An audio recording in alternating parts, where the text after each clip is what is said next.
Doctor ہما، ابتدائیے میں نے کچھ ٹرمپ صاحب کے جو خطاب سے اقتباسات بلکہ جو ہیں وہ پیش کیے کہ وہ کہہ رہے ہیں پتھر کے دور میں دھکیل دیں گے، اور میرے خیال میں کوئی ایسی چیز نہیں تھی جو ہمارے لیے سرپرائزنگ ہو. ایک جو انپریڈکٹیبلٹی ہے ان کی پرسنالٹی کا حصہ، وہی ہمیں یہاں پر دکھائی دی. آپ نے اس میں سے کیا نکالا اس 18 منٹ کے خطاب سے؟ کیا ایک چیز سامنے؟ مجھے تو بڑی انٹرسٹنگ بات سمجھ میں آئی. انہوں نے 4 باتیں کہی. انہوں نے کہا ہم جنگ جیت رہے ہیں، اچھا، ہم جنگ جاری رکھیں گے، اور ہم نے اپنے اہداف حاصل کر لیے.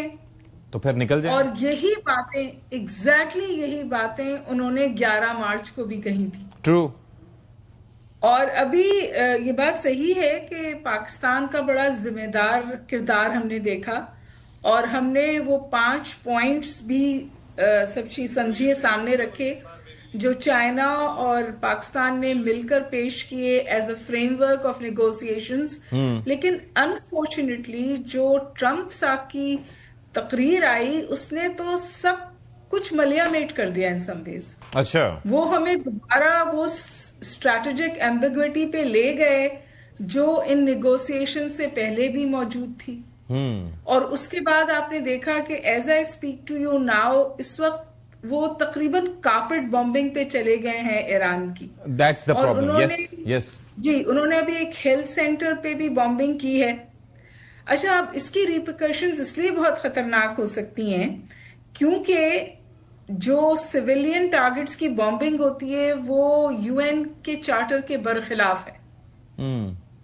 تو اگر امریکہ خود وار کرائمز کرے گا اور یو این چارٹر کے خلاف جائے گا تو وہ کس طور ایران سے یہ کہہ سکتا ہے کہ وہ لوگوں کو رائٹ آف نیویگیشن دے اسٹریٹ آف ہرمز میں؟ اسی کے تحت کہتے تھے نا جی کہ وہ آپ فری رائٹ آف نیویگیشن دیں، کیونکہ اسٹریٹ آف ہرمز تو فال کرتی ہے ان کے اپنے ٹیریٹوریل واٹرز میں. تو میرا اپنا ذاتی خیال یہ ہے کہ was there any charter that existed? I mean مجھے تو لگتا ہے کہ جب ایتھنک کلینزنگ ہو رہی تھی اور پورا کا پورا ملیا میٹ کیا گیا تھا غزہ کو، تو وہ تو ختم ہو گیا تھا اسی وقت، پھاڑ کے پھینک دیا گیا اس وقت. جی، ہمیشہ اس کو سلیکٹیولی استعمال کرتے ہیں. لیکن اب صورتحال میرے خیال ہے لوگ اب واضح طور پر ایک بات کہہ رہے ہیں. لوگ یہ کہہ رہے ہیں کہ یہ جنگ ٹرمپ کے ہاتھ سے نکل گئی ہے. اکانومسٹ نے ٹائٹل لگایا ہے کہ اس وقت اینیمی کو ڈسٹرب نہیں کرنا چاہیے جس وقت وہ اپنے آپ کو تباہ کر رہا ہو. اور تصویر لگائی ہے پریزیڈنٹ ٹرمپ کی اور چائنیز پریزیڈنٹ کی. آئی تھنک پوٹن کی بھی لگانی چاہیے تھی. جی، ابھی یہ خبریں آ رہی ہیں کہ کانورسیشنز ہوئی ہیں سعودی عرب اور رشیا کے بیچ. جی ہوئی ہے. یہ باتیں اشارہ کر رہی ہیں کہ جو پورا آرکیٹیکچر ہے سیکیورٹی کا، جو پورا آرکیٹیکٹ فریم ورک ہے ورلڈ آرڈر کا، وہ امریکہ کے ہاتھ سے نکل رہا ہے.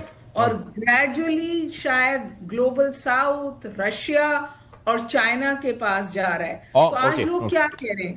کہہ رہے ہیں کہ جی پریزیڈنٹ ٹرمپ ہیوملیٹڈ ہیں، آئسولیٹڈ ہیں اور کمزور ہیں، ملک کے اندر بھی اور ملک کے باہر بھی.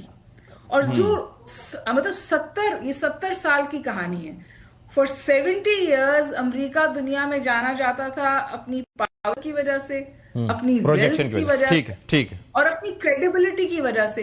ان تینوں چیزوں پر سوال اٹھ گیا ہے. بالکل ایسے یہ نہیں ہے جنگ آج یا کل کیسے جائے گی. میرا خیال ہے کہ پورا دنیا کا گلوبل آرکیٹیکچر تبدیل ہو جائے گا.